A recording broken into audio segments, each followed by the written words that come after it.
Ang langgam at ang tipaklong. Ang gusto ni Tipaklong ay masarap na buhay.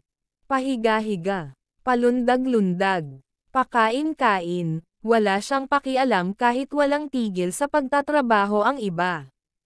Basta siya ay kontento na sa relax na buhay. Gayahin niyo ako, walang problema, pang-iinggit niya sa mga kaibigan. Kay sarap ng buhay ay pinahihirap ninyo.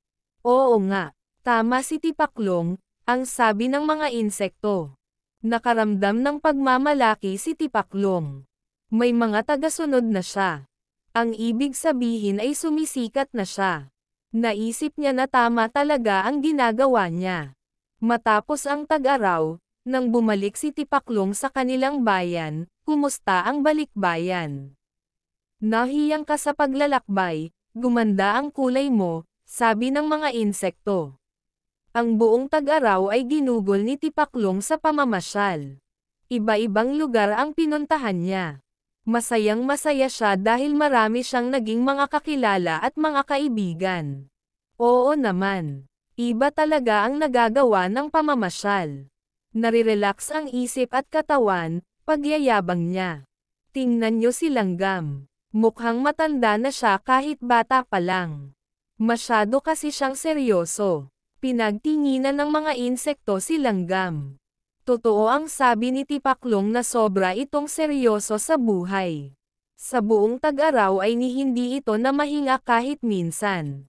Trabaho lang ito ng trabaho. Isang umaga ay nagising si Tipaklong sa patak ng ulan. Nako, tag-ulan na pala, no ika niya. Humanap siya ng tuyong parte sa silid. Dahil sa kaabalahan ay hindi na niya nakumpuni ang bubong. Sa pagpasok ng tag-ulan ay nagkasunod-sunod ang mga bagyo. Nawalan na ng pagkakataon si Tipaklong na maghanap ng makakain. Ginaw na ginaw siya. Gutom na gutom rin. Samantala, sa bahay ng mga langgam ay payapa silang naghihintay sa pagbuti ng panahon. Nagpaplano na rin sila kung paano muling makapag-iipon ng pagkain sa susunod na tag-araw. Halos nilalagnat na sa ginaw at nangangatog na sa gutom si Tipaklong nang matagpuan ng mga langgam. Sabi ko na at siya ang naririnig kong dumaraing.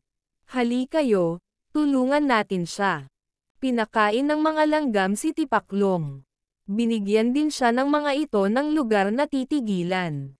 Hiyang-hiya siya dahil dati ay pinagtatawanan niya ang kasipagan ng mga ito pero sa huli ay ang mga ito pala ang tutulong sa kanya.